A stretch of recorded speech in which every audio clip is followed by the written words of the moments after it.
안녕하세요. 주의 이름으로 사랑하고 축복합니다. 오늘도 은혜 받으십시오. 인사하겠습니다.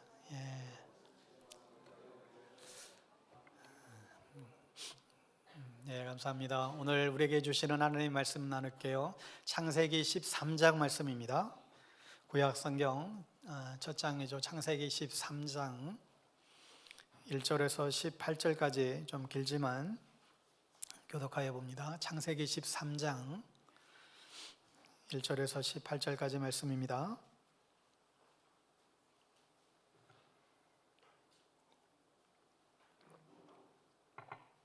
우리 찾았으면 자리에서 일어나셔서 한 절씩 교독하여 선포하겠습니다. 하나님이 애굽에서 그와 그의 아내와 모든 소유와 롯과 함께 네겝으로 올라가니 아브라함에게 그가 네겝부에서부터 길을 떠나 베델에 이르며 베델과 아이 사이 곧 전에 장막 쳤던 곳에 이르니 그가 처음으로 제단을 쌓은 곳이라. 아브라함의 일행 롯도 양과 소와 장막이 있으므로 그 땅이 그들이 동거하기에 넉넉하지 못하였으니 이는 그들의 소유가 많아서 동거할 수 없었음이라. 그러므로 아브라함의 가축의 목자와 롯의 가축의 목자가 서로 다투고 또 가나안 사람과 브리스 사람도 그 땅에 거주하였는지라. 아브라함이 롯에게 이르되 우리는 한 친족이라 나나 너나 내 목자나 서로 다투게 하지 말라. 내 앞에 온 땅이 있지 아니하냐. 나를 떠나가라. 내가 좌하면 나는 우하고 내가 우하면 나는 좌하리라. 이에 롯이 눈을 들어 요단 지역을 바라본즉 수알까지 온 땅에 물이 넉넉하니 여호와께서 소돔과 고모라를 멸하시기 전이었으므로 여호와의 동산 같고 애굽 땅과 같았더라. 그러므로 롯이 요단 온 지역을 택하고 동으로 옮기니 그들이 서로 떠난지라. 아브라함은 가나안 땅에 거주하였고 롯은 그 지역의 도시들에 머무르며 그 장막을 옮겨 소돔까지 이르렀더라. 소돔 사람은 여호와 앞에 악하며 큰 죄인이었더라. 롯이 아브라함을 떠난 후에 아브라함에게 이르시되 너는 눈을 들어 너 있는 곳에서 북쪽과 남쪽 그리고 동쪽과 서쪽을 바라보라. 보이는 땅을 내가 너와 내 자손에게 주리니 영원히 이르리라. 내가 내 자손이 땅에 티끌 같게 하리니 사람의 땅에 티끌을 능히 셀 수 있을진데 내 자손도 세리라. 너는 일어나 그 땅을 종과 행으로 두루 다녀보라. 내가 그것을 내게 주리라. 이에 아브라함이 장막을 옮겨 헤브론에 있는 마므레 상수리 숲풀에 이르러 거주하며 거기서 여호와를 위하여 제단을 쌓았더라. 아멘. 오늘은 갈등의 문제에는 확증 편향이 자리 잡고 있다는 제목으로 하나님의 말씀 나누겠습니다. 요즘 우리 사회를 가리켜서 이제 갈등 사회다라는 말을 너무나 많이 우리가 듣습니다. 경제적인 갈등, 또 고부 간의 갈등, 또 남과 여의 갈등, 세대 간의 갈등, 여러 가지 갈등으로 지금 우리나라가 몸살을 앓고 있습니다. 한 연구 결과에 의하면 우리 한국 사회의 이 갈등 수준이 2023년 말 통계가 보면 90%에 이르렀다고 그랬으니까 지금 올해에는 아마 95% 이상 육박하지 않았을까 생각해 봅니다. 그리고 이 사회적 갈등 치료 비용이 해년마다 매년 300조 원이 넘게 지출된다고 합니다. 이 사회 갈등의 문제를 치료하기 위한 비용이 300조 원이 든다는 거예요. 놀라지도 않으시네요. 여러분, 이 갈등 치료 비용이 300조가 넘대요. 여러분, 게다가 최근에는 대통령 탄핵으로 인한 이 진보와 보수의 이 극심한 이 갈등의 양상을 우리가 보고 있습니다. 이 갈등이라고 하는 말은 칡나무 갈자와 등나무 등자가 이제 합쳐진 단어이지요. 칡나무는 안쪽으로 감기면서 자라는 그런 덩쿨나무이고 등나무는 오른쪽으로 감기면서 자라는 그런 덩쿨나무입니다. 그러니까 서로가 반대 방향으로 감기며 자라기 때문에 이 두 나무가 함께 서로 만나서 자라게 되면 서로 뒤엉키게 되면 이게 좀처럼 이게 풀 수가 없습니다.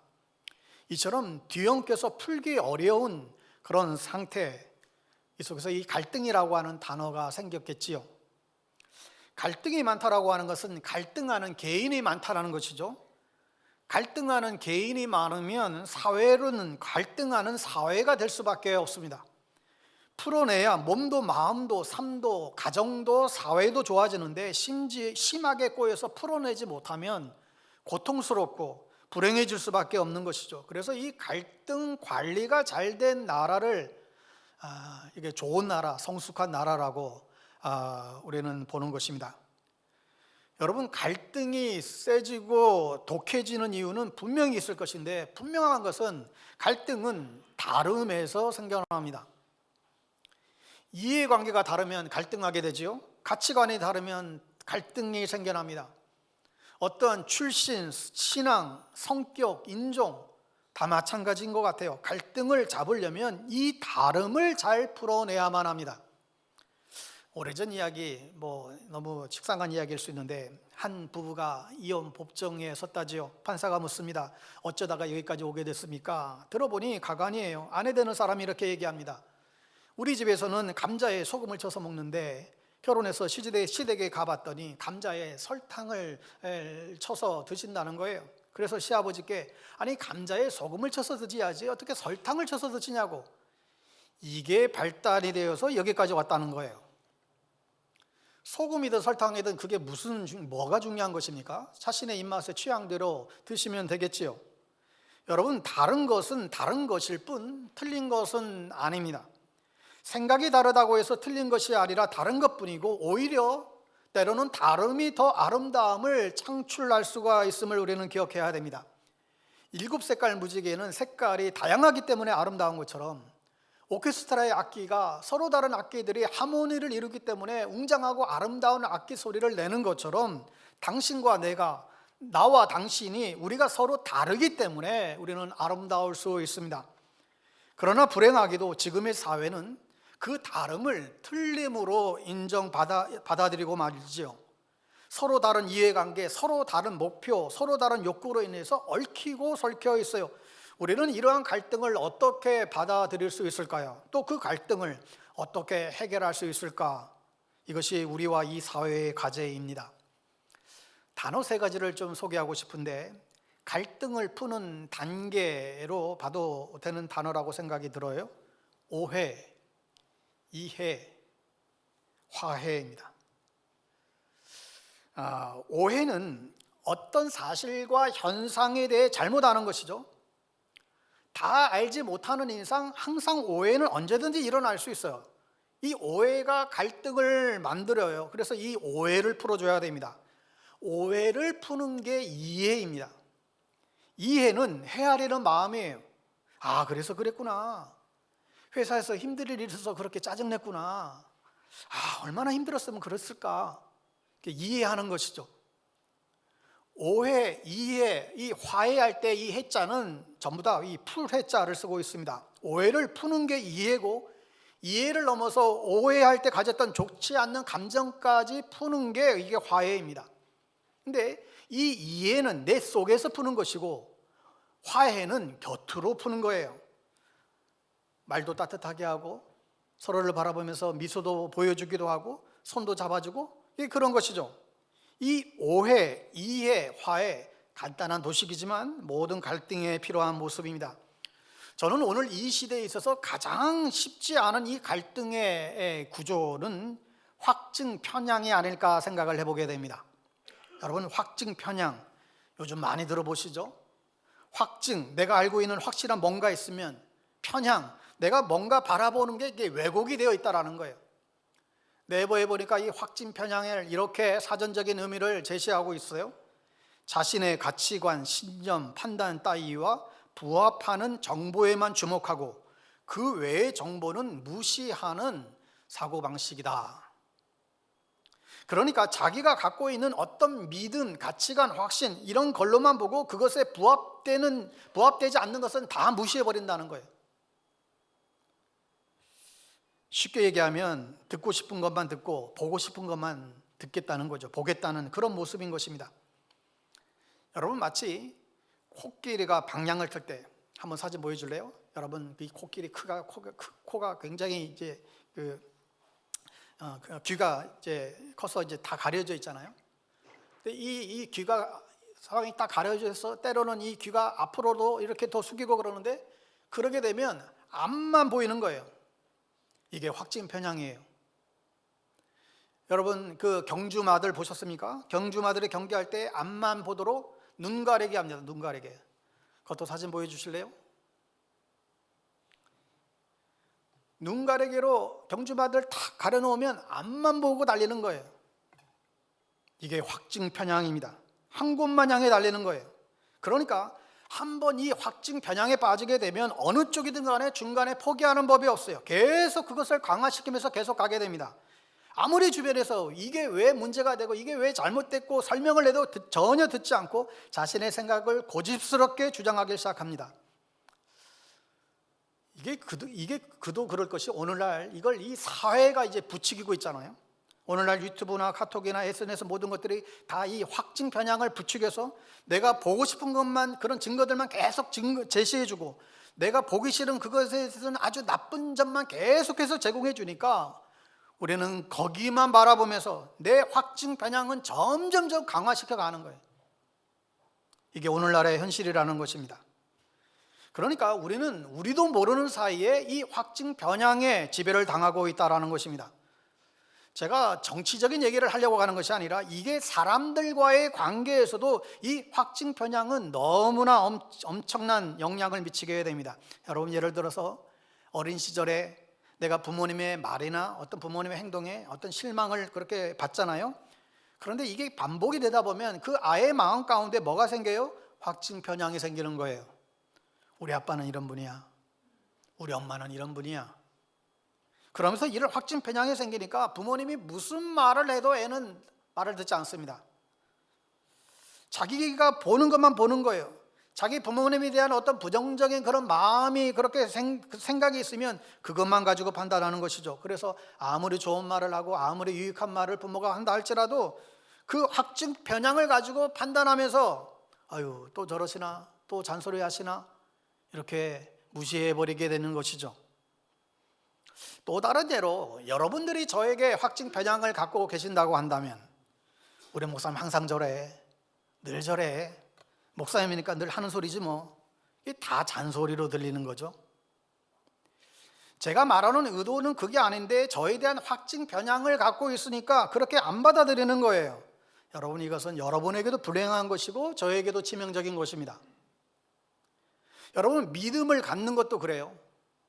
예전에 교회 생활을 하면서 어떤 상처를 받든지 어떤 부정적인 일들 때문에 혹시나 이제 교회를 떠난 분들도 계시잖아요. 소위 가난한 성도들이 주변에 있죠. 그런데 이분들이 다시 믿음을 생기는 게 이게 쉽지가 않습니다.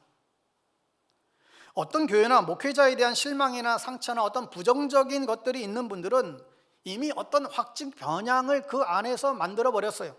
그래서 교회나 목회자를 볼 때에 왜곡된 시각으로만 이제 보게 되는 것이죠. 불행한 일입니다. 그래서 아무리 복음을 잘 설명하고 설득을 해도 좋은 말씀을 전해줘도 이미 내 안에 확증 편향이 되어 있어서 이게 들리지가 않아요. 여러분 정말 기독교 믿음을 갖기까지는 내 안에 있는 이 확증 편향을 깨트리지 않으면 기독교 깊숙이 들어오기가 쉽지가 않아요. 내 안에 실망과 상처와 이와 같은 그런 경험들을 만들어낸 그 확증 편향들을 깨트려져야만 들려오기 시작하고 보이기 시작하고 예수님을 만날 수 있는 그런 길들이 열리게 되는 것입니다. 여러분 성경에 나오는 인물 중에 가장 정말 이해가 안 되는 부류가 종교 지도자들이 아닐까 싶어요. 왜냐하면 이들은 누구보다도 메시아를 기다려왔고 누구보다도 말씀을 연구했던 사람이었고 누구보다도 하나님이 보내신 그 메시아에 대한 소망을 갖고 있었던 사람들인데, 그런데 예수님 당시 그 유대 종교 지도자들은 어떻습니까? 정작 예수님이 나타났는데 정작 예수님을 믿질 않아요. 받아들이질 않습니다. 못 따라봐요. 이게 참 희한한데 그들도 예수님의 가르침을 들으면서 정말 많은 은혜를 받고 예수님이 메시아라고 하는 그런 놀라운 여러 가지 기적과 많은 사건들을, 그런 증거들이 차고 넘침에도 불구하고 이 종교 지도자들이 예수님을 인정하지 않아요. 그 이유가 뭘까요? 여러분 요한복음 9장 16절 말씀을 한번 같이 볼게요. 요한복음 9장 16절 말씀 같이 한번 읽습니다. 시작. 바리새인 중에 어떤 사람은 말하되 이 사람이 안식일을 지키지 아니하니 하나님께로부터 온 자가 아니라 하며.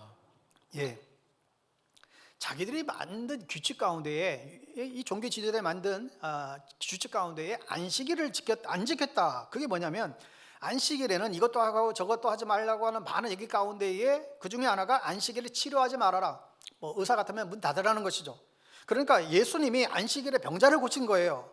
그러자 예수님이 그 안식일에 병자를 고치자 그동안에 예수님이 그 엄청난 가르침과 이적들은 다 깡그리 무시해버리고 자기들이 정한 그 안식일의 규칙을 안 지켰다고, 저 예수님은 가짜야, 저 예수님은 하나님이 보내신 사람이 아니야, 이렇게 판단해 버렸다는 거예요.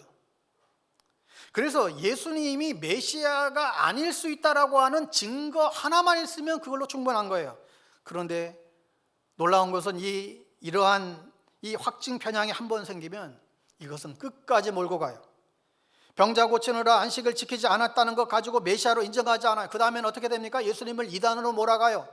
그리고 결국에는 예수님을 원수로 생각해서 십자가에 죽여버리기까지 그들을 만들어가는 것이죠. 그러니 이 확증 편향이 이토록 무서운 것입니다. 어떻게 보면 여러분, 사단이 하는 일이 굉장히 간단한 것 같아요. 사단이 하는 가장 대표적인 일이 가스라이팅입니다. 어떤 상처나 부정적인 생각들을 끊임없이 심어주는 일을 사탄이 하는 거죠.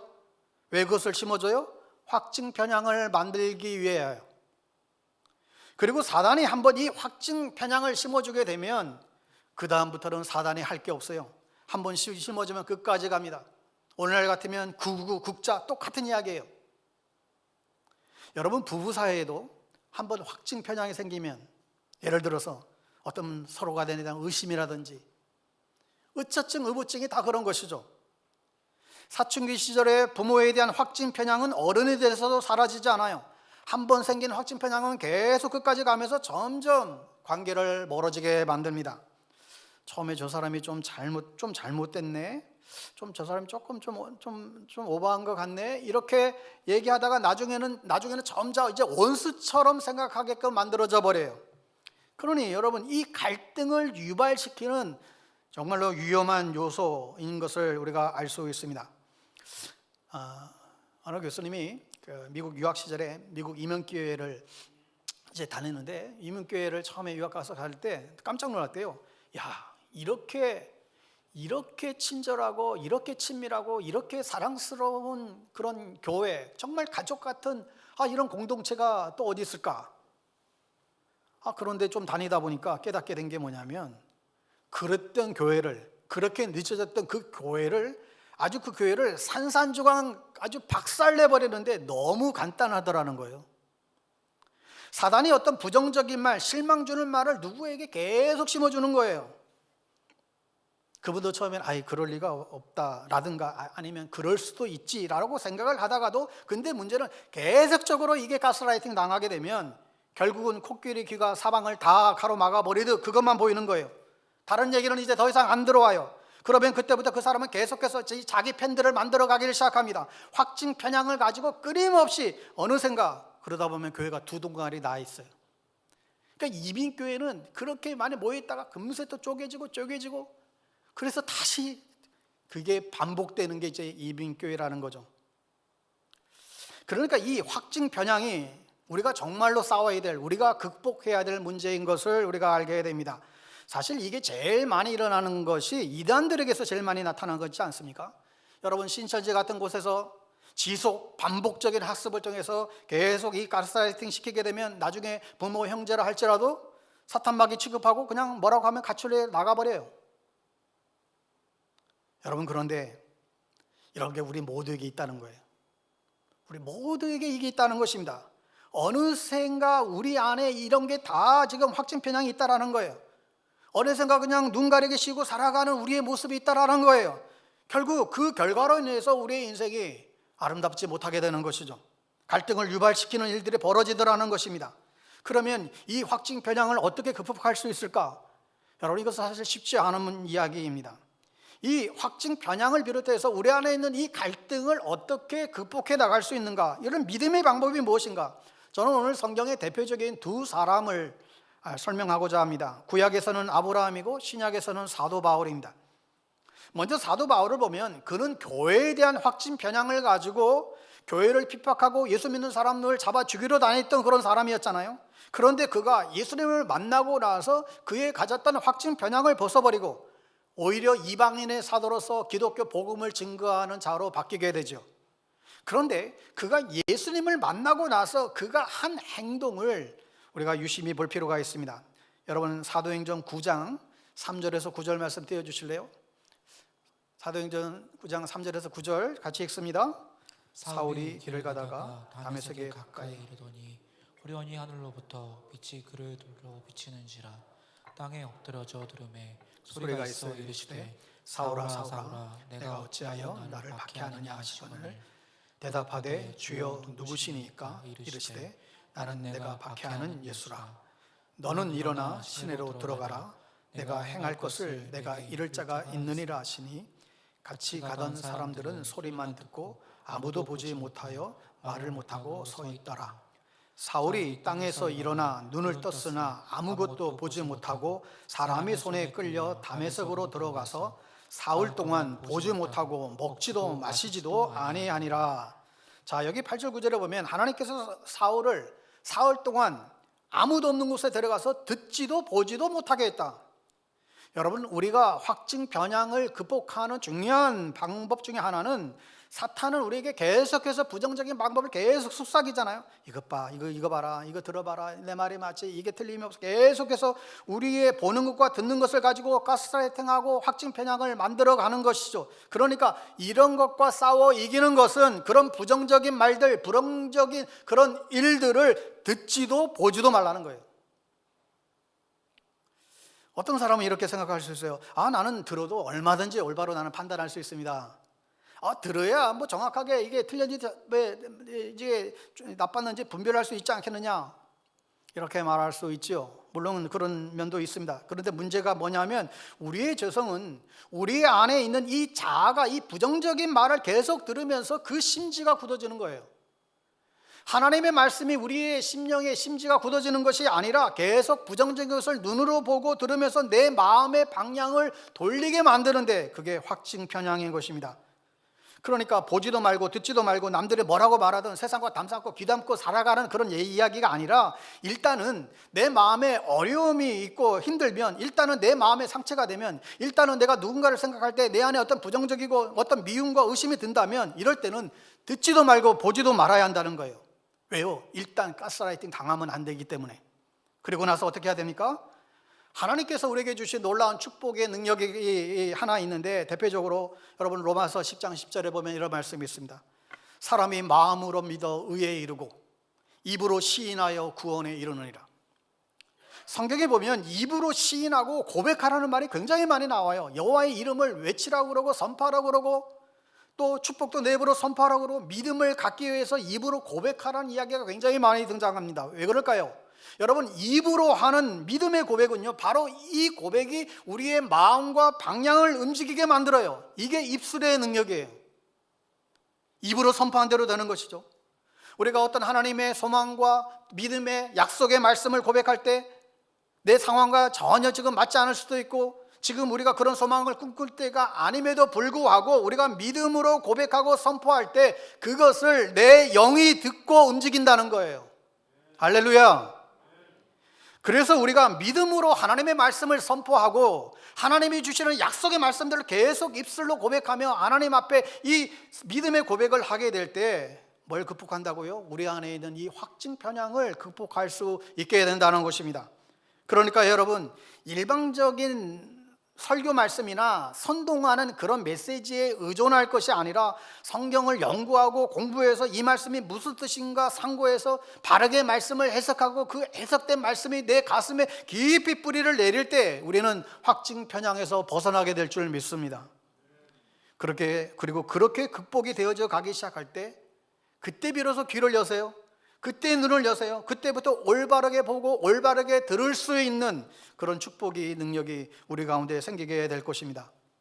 그리고 더 놀라운 능력은 이 바보 같고 확증 편향에 이제 빠져서 고집불통인 사람들도 사도 바울처럼 한번 방향을 다시 제대로 잡으면 하나님의 음성을 듣고 하나님의 이끄심을 받는 그런 존재로 변화가 일어난다는 사실입니다.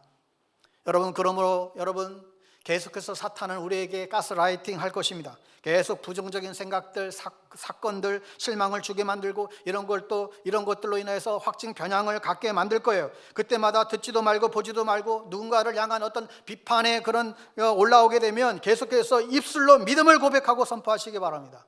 언제까지요? 하나님의 말씀이 내 마음 가운데에 이루어지도록 내 마음이 평안해질 때까지. 여러분, 관계 가운데서도 그래요. 계속해서 남편과 아내 사이에, 부모와 자녀 사이에 어떤 일로 갈등과 다툼이 있다라고 한다면 듣지도 말고 보지도 마세요. 자꾸 그 상황을 분석하려고 들지 말고 입술로 믿음을 고백하세요. 마음의 평안을 줄 때까지. 그러면 그때부터 제대로 보이기 시작하고 제대로 들리기 시작해요. 그리고 하나님의 인도하심을 받게 될 것입니다. 그래서 내 영혼이 아주 공고하게 될 그런 상황에 여러분 직면하게 되면 우리는 하나님 앞에 나아가셔야만 합니다. 내가 들은 것, 내가 본 것들을 다 내려놓고 믿음으로 하나님의 약속을 끊임없이 고백하면서 하나님 앞에 나아갈 수 있는 여러분 되시기를 바랍니다. 그러면 확증 편향을 극복해가고 하나님의 인도하신 가운데에 서게 될 것입니다. 구약에서의 한 인물을 또 살펴보고자 합니다. 창세기 12장에 보면 아브라함이 고향, 친척, 아버지 집을 떠나 멀리 하나님이 이끄신 곳으로 순종하여 가나안 땅에 이르게 되지요. 그리고 그 이후에 그 여정이 순탄치가 않습니다. 많은 고난과 기근과 적들이 위협이 기다리고 있었어요. 그럼에도 아브라함은 하나님께 가는 곳곳마다 제단을 쌓고 예배를 올리죠. 고난 가운데에서도 하나님의 인도하심을 받습니다.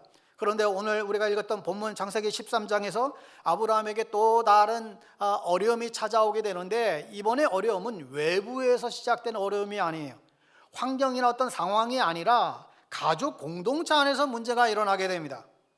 이때까지 아브라함과 롯의 가족은 함께 이제 동행을 했지요. 아브라함의 가축이 많아졌듯이 롯의 가축들도 많아졌습니다. 그런데 땅은 한정되어 있고 샘도 한정되어 있다 보니까 자꾸 이 갈등과 다툼이 일어나게 된 것입니다. 이제껏 함께 잘 왔던 이 가족 공동체 안에 이 갈등이 시작이 된 것이죠. 여러분, 이러한 갈등의 요소는 우리 교회라고 예외가 될 수가 없죠. 어떤 분들은 교회는 갈등이 없는 줄 알아요.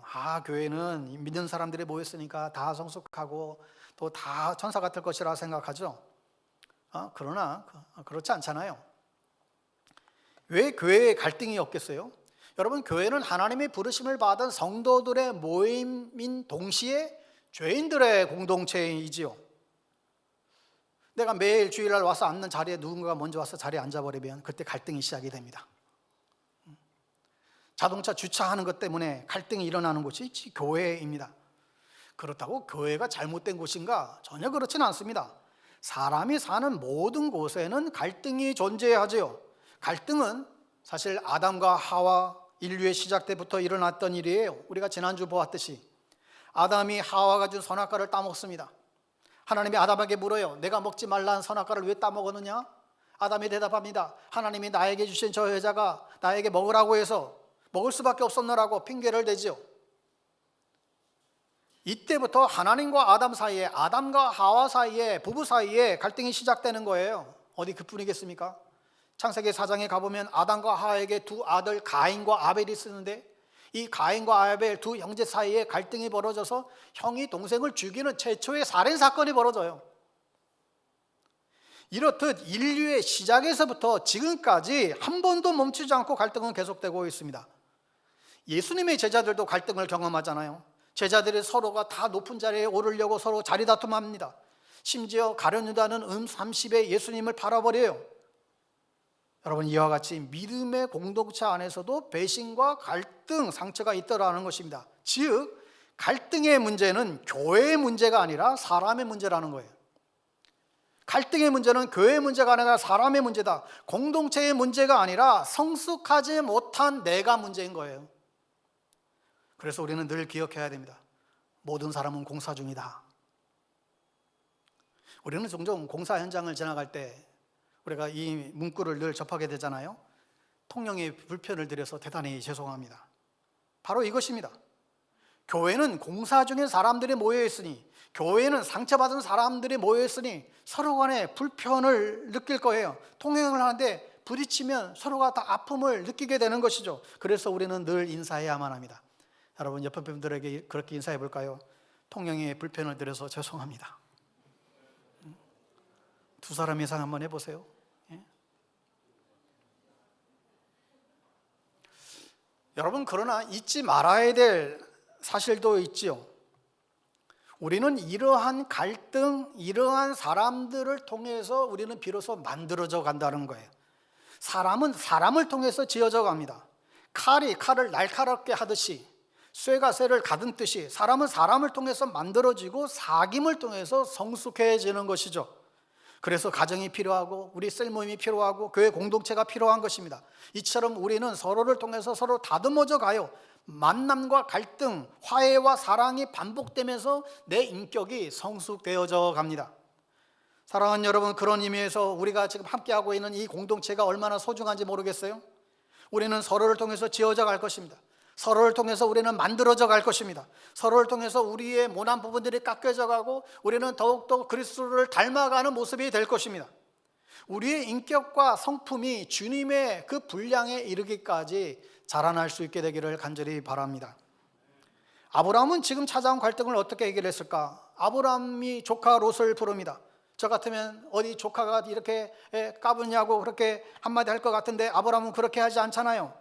야, 우리가 다 형제요, 우리가 다 가족 아니냐? 너나 나나 내 목자나 내 목자나 우리가 다 서로 다투게 하지 말자. 여기 넓은 땅이 있으니까 네가 먼저 선택해. 네가 우하면 나는 좌하고 네가 좌하면 내가 우할게. 아브라함이 이 갈등을 해결하는 방법을 보여주는 게 뭐죠? 바로 양보였습니다. 여러분, 갈등은 내가 똑똑하다고 해서 해결될 수 있는 문제가 아닙니다. 사례 판단 잘한다고 해서 이 갈등의 문제는 결코 해결되지 않습니다. 기억하세요. 갈등은 내가 양보할 때만 해결이 돼요. 내가 먼저 손해보고 내가 먼저 섬겨야만 이 갈등의 문제가 해결이 됩니다. 여러분, 이 갈등의 이면에는 이 욕심이란 게 숨겨져 있어요. 이기고 싶은 욕심, 갖고 싶은 욕심, 소유 욕심, 높아지려고 하는 이 욕심이 묘하게 거기에 담겨져 있습니다.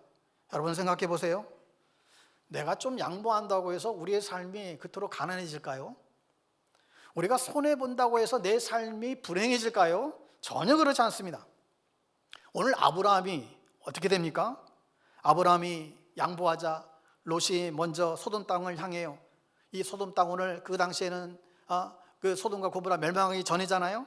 에덴 동산과 같고 애굽 땅과 같았다. 아주 풍요로운 땅이었다라고 성경은 고백하죠. 그러니 아브라함이 왜 욕심이 안 났겠어요? 아브라함도 저 땅에 가고 싶었겠죠. 그러나 포기하는 것이죠. 그렇게 롯이 먼저 길을 선택해서 떠났을 때 바로 그때 하나님께서 바로 아브라함에게 찾아오셔서 말씀합니다. 13절, 14절, 15절 말씀인데, 롯이 아브라함을 떠난 후에 여호와께서 아브라함에게 이르시되 너는 눈을 들어 너 있는 곳에서 북쪽과 남쪽 그리고 동쪽과 서쪽을 바라보라. 보이는 땅을 내가 너와 내 자손에게 주리니 영원히 이르리라. 계속해서 축복의 말씀이 쏟아져요. 내가 눈으로 보는 땅 다 주겠고 너희 자손의 땅에 티끌까지 해주겠다. 그리고 내가 밟는 땅 다 너에게 주겠다. 여러분, 하나님께서 이 사건을 통해서 우리에게 말씀하시는 메시지가 무엇입니까? 하나님께는 공짜가 없다라는 거예요. 하나님께 드려지는 물질, 하나님께 드려지는 시간, 하나님께 드려지는 이 헌신뿐만 아니라 내가 하나님의 사람으로서, 내가 믿음의 사람으로서 누군가에게 손해보고 누군가에게 양보한 것, 이 모든 것 또한 하나님이 기억하시고 축복하신다는 거예요. 할렐루야. 여러분, 그렇습니다. 우리의 작은 헌신을 기억하사 하늘의 은혜로 채워주십니다. 하나님은 우리의 작은 섬김을 기억하사 하늘의 축복으로 채워주십니다. 사랑하는 여러분, 혹시나 여러분의 삶에 갈등이, 상황이 여러분 찾아오실 때가 있나요? 과감히 양보하시기 바랍니다. 하나님이 그러한 여러분을 긍휼히 여기셔서 10배, 100배의 축복으로 함께 하실 것입니다. 혹시 여러분의 삶 가운데 사람과의 어떤 관계의 문제가 생기셨나요? 때로는 과감히 손해볼 줄 알아야 돼요. 오히려 섬겨주시기 바랍니다. 사람들이 우리를 향하여 바보라고 손가락질 할지 모르지만 하나님은 우리를 보시고 우리를 기억하사 마침내 우리를 높여주실 것입니다. 이 모든 것을 아시는 하나님께서 더 좋은 곳으로 우리의 삶에 갚아주실 것입니다. 그런데 여기서 우리가 놓치지 말아야 될 아주 중요한 단서가 있습니다. 사실 아브라함은 창세기 오늘 본문에 있기 전까지만, 얼마 전까지만 해도 자기가 위기가 찾아올 때 자기 하나밖에 없는 그 아내를 누이라고 속이고 자기만 살려고 하는 아주 얌체 같은 그런 존재였어요. 그런데 어떻게 이 롯에게 이렇게 과감한 이 통 큰 양보를 결정할 수 있었을까? 아브라함에게 무엇이 이러한 선택을 하게 만들었는가? 그 이유가 무엇일까? 여러분, 이 사건 바로 앞에 우리가 보지 않았지만 아브라함의 회개가 있었어요. 애굽 땅을 떠나 베델에 이르러서 제단을 쌓고 여호와의 이름을 불렀습니다. 아브라함의 예배가 있었습니다. 부르짖는 기도가 있었습니다. 거기에 영적인 회복이 있었어요. 다시 말해 아브라함이 예배를 통해서 은혜를 얻고 나니 그 다음 선택이 달라졌다는 거예요. 아브라함이 영적으로 회복하고 나니 비로소 그의 삶의 태도가 바뀐 것이죠. 그렇습니다. 여러분, 은혜가 사람을 바꿉니다. 은혜가 사람을 변화시켜요. 은혜를 경험하고 나면 내 생각과 내 가치관과 내 태도가 180도 달라지는 거예요. 은혜가 내 갈등의 키인 것이죠. 여러분, 혹시 요즘 들어서 내가 요즘 왜 이렇게 짜증이 늘었다, 화가 막 내 안에서 계속 요즘 알게 모르게 더 막 늘었다 싶으면 스스로 점검해 보셔야 돼요. 내가 혹시 은혜를 내가 잃어버리고 있지 않는가 질문해 보셔야 됩니다. 혹 평소에는 굉장히 핸섬하고 인자하고 상냥하고 누구랑도 전혀 담을 쌓고 지내지 않는 온화한 분인데 요즘 부쩍 막 짜증이 막 늘었나요? 화가 막 늘었나요? 그렇다면 스스로 점검하셔야 돼요. 혹시 내가 은혜를 잃어버리고 있지 않고 있나? 내가 기도를 잃어버리고 있지는 않나? 내가 말씀을 잃어버리지는 않았는가? 스스로를 점검하시기를 바랍니다. 그리고 하나님을 찾고 하나님께 기도하고 하나님의 은혜를 구하시기 바랍니다. 사랑하는 여러분, 내가 용서해야지 한다고 용서가 되는 게 아니에요. 내가 양보해야지 해서 양보가 되는 게 아니에요. 내가 손해봐야지 수없이 결단해도 내 힘으로 되는 게 아니에요. 이 모든 것을 가능케 하는 것이 바로 은혜입니다. 은혜 받으면 용서가 돼요. 은혜 받으면 양보가 돼요. 은혜를 받아본 사람은 알아요. 은혜를 경험했던 사람은 알아요. 내 힘으로 안 되는 것도 은혜 받으면 저절로 돼요. 은혜는 갈등을 극복하게 만들죠. 뿐만 아니라 은혜는 우리의 삶을 윤택하게 하죠. 은혜는 우리로 하여금 하나님의 성품을 닮아가게 합니다. 또한 은혜는 우리의 상처를 씻어내고 우리를 더 깊고 더 넓은 사람으로 우리를 만들어 갑니다. 사랑하는 여러분, 그러니 은혜를 구하시기를 바랍니다. 은혜가 여러분의 삶과 여러분의 모이는 곳곳마다 늘 넘치게 되기를 바랍니다. 아브라함이 예배를 통해서 은혜를 경험했듯이 우리의 모든 예배 가운데에 은혜를 경험하시기를 축원합니다. 찬양 가운데, 기도 가운데 말씀 한 구절이 내 가슴에 정말 꽂혀서 그것으로 말미암아 모든 예배 때마다 하나님의 은혜가 넘치게 되기를 바랍니다. 사랑하는 여러분, 믿음의 공동체에도 결국 갈등이 있어요. 믿음의 공동체에도 결국 사람으로 인한 문제가 분명히 있어요. 그때마다 되뇌시기를 바라요. 우리 모두는 공사 중이다. 우리 모두는 다 지금 치료 중에 있다.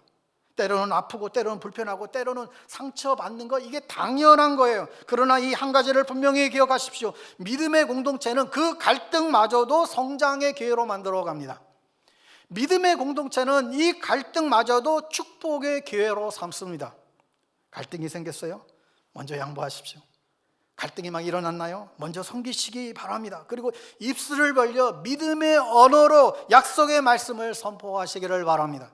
하나님이 모든 것을 기억하사 하나님이 축복하실 것입니다. 하나님의 축복이, 하나님의 은혜가 저와 여러분에게 충만하게 임하기를 간절히 바랍니다. 우리 찬양할게요. 오늘 찬양할 곡은 나는 믿네라고 하는 찬양인데요. 이 찬양, 이 가사가 얼마나 아름다운지 모르겠어요. 우리의 믿음을 다시 한번 일으키게 만드는, 정말 믿음 없으면 안 되겠구나, 정말 믿음 가지고 살아야 되겠구나 결단하게 하는 찬양인데, 우리 입술을 벌려 우리가 그게 선포하며 우리 찬양했으면 좋겠습니다.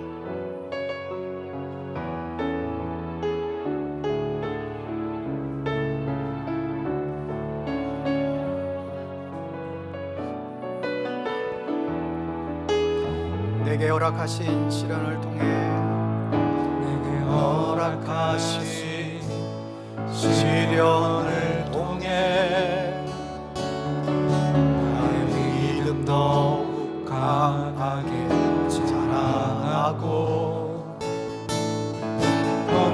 산과 골짜기 지나는 동안 주께 더 가까이 나를 이끄시네. 내가 겪는 시험이 어렵고 힘겨워도 내 주님보다 크지 않네. 내 앞에 바다가 갈라지지 않으며 주가 나로 바다 위 걷게 하리. 나는 믿네. 주의 능력으로 내 삶 새롭게 되리. 나는 믿네. 주의 능력으로 담대히 나가리라. 주와 함께 싸워 승리하리라. 날마다 믿음으로 나 살아가리. 내게 허락하신 시련을 통해 나의 믿음 더욱 강하게 자라나고 험한 산과 골짜기 지나는 동안 주께 더 가까이 나를 이끄시네. 내가 겪는 시험이 어렵고 힘겨워 내 주님보다 크지 않네. 내 주님보다 크지 않네. 내 앞에 바다가 갈라지지 않으면 내 앞에 바다가 갈라지지 않으면 주가 나로 바다 위 걷게 하리. 나는 믿네. 주의 능력으로 내 삶 새롭게 되리. 나는 믿네. 주의 능력으로 담대히 나가리라. 주와 함께 싸워 승리하리라. 날마다 믿음으로 나 살아가리. 우리 이 시간 기도하실 때 우리 자신을 좀 돌아봤으면 좋겠습니다. 나는 확증 편향이 아닐까? 여러분 스스로 한번 질문해 보실래요? 참 인정하기 굉장히 힘든 이야기입니다. 그런데 우리가 지금 하나님 앞에 여러분 정직하게 여러분 자신을 살펴보세요. 나는 확증 편향에 빠지지 않았는가? 특히 관계 가운데에 여러 가지 누군가의 갈등과 다툼이 있다고 한다면 사탄은 계속해서 저 인간은 저런 인간이야, 저 사람 문제 있어, 저 사람은 안 돼, 저 사람 변하지 않아, 계속해서 우리 안에 확증 편향을 우리 안에 심어줄 거예요. 그리고 우리 자신을 향해서도 너는 이제 안 돼, 난 안 돼, 안 될 거야, 계속적인 부정적인 말로 사탄은 우리를 속삭일 것입니다. 여러분 그럴수록 우리의 입술을 벌려서 믿음의 고백을 선포합시다. 내게 허락하신 시련을 통해 나의 믿음도 강하게 자라날 것입니다. 내가 겪는 시험이 어렵고 힘들어도 내 주님보다 크지 않습니다. 주의 능력으로 내 삶 새롭게 될 것을 믿습니다. 2025년에도 반드시 변화와 기적이 일어날 줄 믿습니다. 여러분 이렇게 믿음으로 고백하고 선포하시기 바랍니다. 그럴 때 하나님께서 축복하시고 우리의 관계를 회복시키시고 하나님이 우리의 삶을 가장 선하게 아름답게 이끌어갈 것입니다. 여러분 이 시간 여러분 자신을 위해서 기도하고 또 교회를 위해서 기도하시기 바랍니다. 세상에 문제없는 가정, 문제없는 교회가 어디 있을까요? 갈등마저도 우리가 성장의 기회로 만들어가고 하나님 나라의 귀하게 쓰임받는 교회로 우리가 쓰임받을 수 있도록 성장할 수 있도록 붙들어 달라고 우리 자신과 우리 교회를 위하여 우리 함께 기도하기 원합니다. 기도하겠습니다. 하나님 아버지 그렇습니다. 주여 우리를 불쌍히 여겨주시옵소서. 주여 우리를 불쌍히 여겨주시옵소서. 우리가 얼마나 우리가 알게 모르게 아버지 하나님께요 우리가 듣고 아버지가 생각하고 너무 많은 것들로 인하여 내 안에 나도 모르는 사이에 각진 상황들이 생겨나고 우리에게 내 생각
아버지, 오늘날 갈등이 증폭되고 있는 이 시대 속에서 우리가 어떻게 해야 될지 갈 바를 알지 못하는 저희들에게 깨달음을 주셔서 감사합니다.